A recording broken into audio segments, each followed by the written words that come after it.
Good evening everyone, good evening all. Welcome back to Ayurveda Reality Channel. Okay so आज का हमारा next topic है basic of Sanskrit का, date is वर्ण परिचय चैप्टर का ही नेक्स्ट टॉपिक हम देखेंगे आज प्रत्याहार, स्वर और उच्चारण काल। स्वर और उच्चारण काल, ठीक है। इसके हम टाइप्स देखेंगे, स्वर के हम एक छोटा सा क्लासिफिकेशन भी देखेंगे, ठीक है। चलो स्टार्ट करते हैं आज का लेक्चर, डेट इज प्रत्याहार, स्वर और उच्चारण काल, ठीक है। कल हमने क्या देखा था, कल देखा था डेट इज ये अपना महिषसूत्र, ओके। सभी को महिषसूत्र याद होंगे जहाँ तक मुझे लगता है, ठीक है। सो महिषसूत्र अब यहाँ पे बहुत काम आने वाला है प्रत्याहार में, ठीक है। तो देखो प्रत्याहार में महिषसूत्र, सबसे पहले तो महिषसूत्र अपनी बाजू में रख लो निकाल के, पूरा महिषसूत्र अपनी बाजू में रख लो निकाल कर, किसी को याद नहीं हुआ होगा मुझे पता है। चलो सो प्रत्याहार, प्रत्याहार का श्लोक है, सूत्र है डेट इज अधिरंधन संहिता। ये श्लोक इंपॉर्टेंट है, ठीक है। टिक मार्क कर लो, लिख लो, याद कर लो अभी के अभी, ठीक है। आदिरंधन संहिता मतलब अंतिम इतसंज्ञक वर्ण के पहले वर्णों को जोड़ देने को ही प्रत्याहार कहते हैं, ठीक है। प्रत्याहार मतलब अंतिम इतसंज्ञक वर्ण, जो अंतिम इतसंज्ञक वर्ण में बताया था महिषसूत्र में क्या था, हल वर्ण।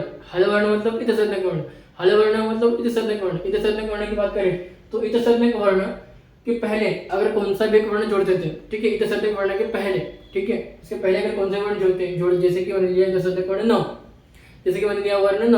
अब न के पहले मैंने जोड़ा अन, अन प्रत्याहार, अन मिलके क्या बन गया, प्रत्याहार बन गया, अन एक प्रत्याहार बन गया, ठीक है। तो सेम वैसे देखो अंतिम इतसंज्ञक वर्ण के पहले वर्ण को जोड़ देने को प्रत्याहार कहते हैं, ठीक है। एकदम इजी में समझ लो, ओके, ज्यादा कुछ हार्ड नहीं, कोई लॉजिक नहीं, ठीक है। अब प्रत्याहार मतलब संक्षेपीकरण, संक्षेपीकरण क्या होता है कि बड़ी चीजों को छोटी चीज में करना, बड़ी चीजों को एक साथ छोटी चीज में रखना, ठीक है। संक्षेपीकरण क्या होता है कि बड़ी चीजों को एक साथ छोटी चीज में करके रखना, ठीक है। जैसे कि अगर अ आ इ उ होगा तो एक पहले रख सकते हम अचम में, ठीक है, क्योंकि वो स्वर है, तो वो एक प्रत्याहार हो गया, ठीक है। अब देखो उदाहरण, उदाहरण में मैंने 4 सूत्र लिए, महिषसूत्र के 4 लिए मैंने, पहला दूसरा तीसरा चौथा सूत्र लिया। पहला सूत्र है अ इ उ न, दूसरा सूत्र है रुलु का ए अंग ए औच, ये 4 सूत्र मैंने लिए। अगर मुझे प्रत्याहार बनाने का है, देखो प्रत्याहार बनाते वक्त ये तो गायब हो जाते हैं प्रत्याहार बनाते वक्त, ठीक है।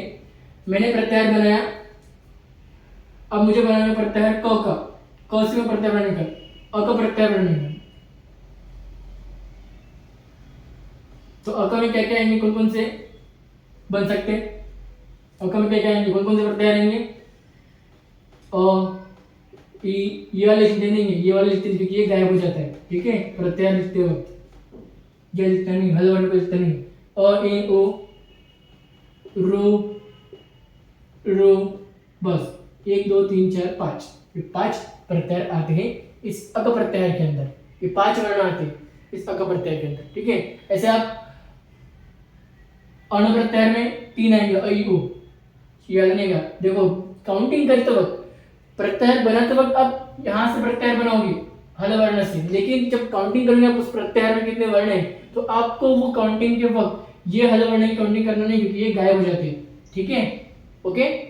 तो बस इतना याद रखो, सेम इतना याद रखो। और यहाँ से क्वेश्चन पूछेगा कि एंग प्रत्याहार में कितने वर्ण आते हैं, अक प्रत्याहार में कितने वर्ण आते हैं, अच प्रत्याहार में कितने वर्ण आते हैं, बस इस तरह के क्वेश्चन पूछेगा एमसीक्यू फॉर्म में, ओके। कुछ नंबर दे करेंगे एबीसीडी में, ओके। अब हम देखिए स्वर, स्वर दो टाइप के होते हैं, मूल स्वर, संयुक्त स्वर। ये आपको बस याद रखने का, यहाँ से कौन सा भी क्वेश्चन पूछता नहीं है, मतलब कौन सा भी एमसीक्यू बनता नहीं है। मूल स्वर मतलब सिंगल स्वर, जो बिना किसी मदद के बोले जाने वाले बोले हुए स्वर, जैसे अ इ उ, मतलब किसी की मदद लगती नहीं उनको बोलते हुए, ठीक है। संयुक्त स्वर मतलब ए ओ औ, ठीक है, मीन्स जो एक से एक वर्ण से ज्यादा वर्ण से बने हुए वर्ण वर्ण उन्हें वो स्वर को मिश्रित स्वर बने, मतलब ए अ प्लस ई इज इक्वल टू ए बनाए, ठीक है। ए किससे बने, अ प्लस ई इज इक्वल टू ए, ऐसा बनाए, ठीक है। ये होते हैं मिश्रित स्वर, ओके। बोल स्वर मतलब जो बिना किसी हेल्प से जो बिना किसी हेल्प से बोला जा सकता है, और मिश्रित स्वर मतलब जो किसी ना किसी हेल्प लेकर ही उसके साथ जोड़कर ही बोला जा सकता है, ठीक है। फिर हम बात करते हैं नेक्स्ट उच्चारण काल। जब उच्चारण काल 3 प्रकार के होते हैं, स्वर के आधार पर, ओके, स्वर के आधार पर 3 उच्चारण काल बताए गए हैं, ह्रस्व स्वर, दीर्घ स्वर, पुल्लिंग स्वर, ठीक है। ये स्वर के टाइप्स पकड़ लो, ठीक है। अभी मैं क्लासिफिकेशन बताऊंगा थोड़ी देर में, ठीक है। देखो ह्रस्व स्वर मतलब उच्चारण करते समय कम समय लगना, मतलब उच्चारण करते समय बहुत कम समय लगता है, ठीक है। जैसे अ ई उ ये हम बहुत फास्टली बोलते हैं, अ ई उ ना, इसमें इसको उच्चारण करने में ज़्यादा टाइम लगता नहीं है, अ ई उ को उच्चारण करते हो, ठीक है। जैसे हम बात करें दीर्घ स्वर की तो अधिक समय लगता है, ठीक है, थोड़ा सा समय ज़्यादा लगता है, जैसे कि आ ई उ लग रहा है भी, जब आप उच्चारण करोगे तो आपको लगेगा भी कि स्वर ज़्यादा टाइम लग रहा है बोलते हो आपको, ठीक है। प्लस मतलब दीर्घ स्वर से भी ज़्यादा टाइम लगता है, जैसे कि अ उ अ ई अ ए, ऐसे इसमें आप प्रत्याहार भी लिख सकते हो, अ छ प्रत्याहार, अ च अ क अ व, ऐसा लिख सकते हो प्रत्याहार बना के इसमें, इसके तरह, ठीक है। यहाँ से कौन सा भी क्वेश्चन नहीं पूछेगा, यहाँ से कौन सा एमसीक्यू नहीं आएगा, यहाँ से कौन सा एमसीक्यू नहीं आएगा, बस ये आप याद रखो, ये भी आप याद रखो बस, ओके। यहाँ से एमसीक्यू बनेगा, ठीक है, एक एमसीक्यू, ओके। अब हम देखते हैं स्वर का एक छोटा सा क्लासिफिकेशन आपको याद रखने का है, और एक मैं आपको टेबल बताऊंगा, ठीक है, या तो टेबल मैं आपको दे दूंगा नोट्स के साथ। सो चलो अब देखते हैं हम स्वर के छोटा सा क्लासिफिकेशन और टेबल। डस्टर,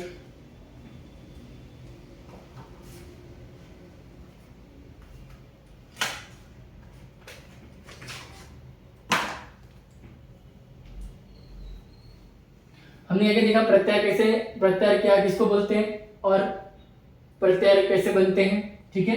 लास्ट हल वर्ण के साथ जोड़ने से कौन सा भी वर्ण पहले वाले जोड़ने से प्रत्याहार बन जाता है। प्रत्याहार की काउंटिंग कैसे की जाती है कि अ, अगर अपप्रत्याहार है तो काउंटिंग के वक्त हल वर्ण को गिना नहीं जाता है, ठीक है। ये हो गया प्रत्याहार। स्वर दो टाइप के होते हैं, मूल और संयुक्त स्वर। मूल मतलब जो स्वतंत्र रूप से, संयुक्त मतलब जो किसी न किसी वर्ण की मदद से बोले जा सकते हैं। फिर उच्चारण करने का तीन, ह्रस्व दीर्घ प्लुत। ह्रस्व में जब से कम समय लगता है और दीर्घ में अधिक समय लगता है, ठीक है। प्लुत में दीर्घ से भी अधिक समय लगता है, ठीक है। इसमें आप प्रत्याहार के उदाहरण लिख सकते हो। प्लुत में दीर्घ और ह्रस्व में आपको उदाहरण याद भी होंगे, ये दो, ये चार पांच वर्ड में पड़ता है। यहाँ से एमसीक्यू नहीं बनेगा, यहाँ से भी नहीं बनेगा, यहाँ से बनेगा एमसीक्यू, ठीक है। चलो अब हम देखते हैं स्वर के टाइप्स, छोटा सा क्लासिफिकेशन स्वर का जो आपको याद रहना चाहिए, ठीक है। तो एक टेबल लिखते हैं, ओके।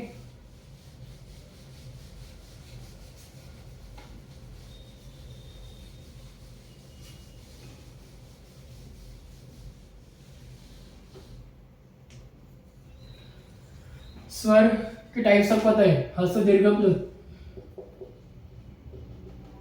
ह्रस्व दीर्घ और प्लुत, ठीक है। अब ह्रस्व के तीन टाइप्स होते हैं, उदात्त, अनुदात्त, स्वरित, ओके। फिर सेम इसके तीन बनते हैं, इसमें भी सेम उदात्त, अनुदात्त, स्वरित, ठीक है। सेम इधर भी, ठीक है, ये सेम इधर बनेगा और सेम इधर की डी बनेगी, ठीक है। सेम बनेगा, सेम, ओके। अब मैं आपको एक टेबल बताऊंगा, ये आपको याद नहीं भी रहेगा तो चलेगा, ठीक है। यहाँ से कोई आंसर नहीं बनेगा, ये बस आप क्लासिफिकेशन बताओ कि ऐसी क्लासिफिकेशन थे, उदात्त, अनुदात्त, स्वरित, सभी सेम, उदात्त, अनुदात्त, स्वरित। तो यही सेम की डायग्राम हर एक केस बनेगी, उदात्त, अनुदात्त, स्वरित, फिर अनुदात्त के ऐसा, ठीक है। सो बस आपको याद रखने का क्लासिफिकेशन। अब मैं आपको टेबल बनाता हूँ बनाकर, वो आपको मोस्ट इंपॉर्टेंट है, वहां से एक एमसीक्यू बनेगा, ठीक है। चलो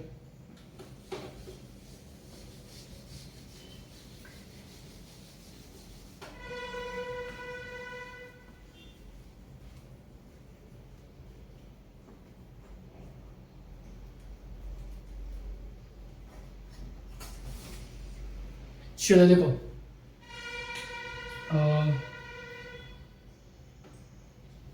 अ ई उ रू, ठीक है, रू, आई, ओ, औ, ठीक है। ये तीन याद रखना।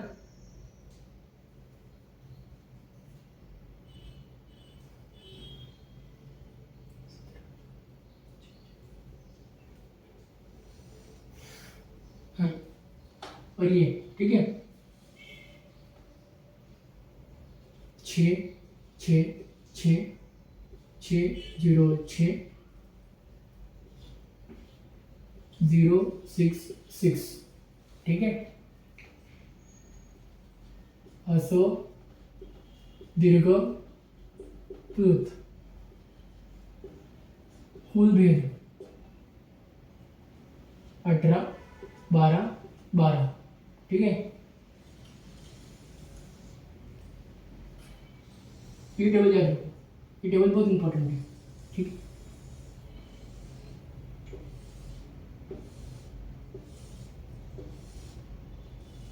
ये टेबल मोस्ट इंपॉर्टेंट है, यहाँ से एक एमसीक्यू बनेगा ही बनेगा, ठीक है। ओके, देखो अ इ ओ रू, ये पहली कैटेगरी, ठीक है।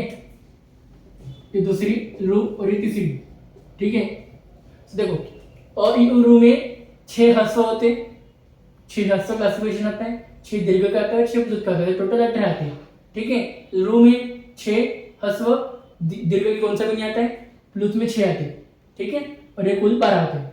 ए आई ओ औ में ह्रस्व 0 होता है, दीर्घ रूप में 6 होते हैं, 12, ठीक है। यहाँ से ये मोस्ट इंपॉर्टेंट टेबल याद कर लो, अभी की अभी याद हो गया होगा बहुत लोगों को। तो यहाँ से एक एमसीक्यू कंफर्म बनेगा, ठीक है। चलो आज लेक्चर आपको समझाऊंगा, तो लाइक करो, शेयर करो, कमेंट करो, अपने फ्रेंड को शेयर करो, ठीक है। और नोट्स चाहिए तो मुझसे डायरेक्टली कॉन्टेक्ट करो, मेरा नंबर है, ठीक है, डिस्क्रिप्शन बॉक्स में मेरा नंबर देकर है, ठीक है। डायरेक्टली व्हाट्सएप पर कॉन्टेक्ट कर सकते हैं मुझे, ओके, व्हाट्सएप ग्रुप में जाके भी, ठीक है। So thank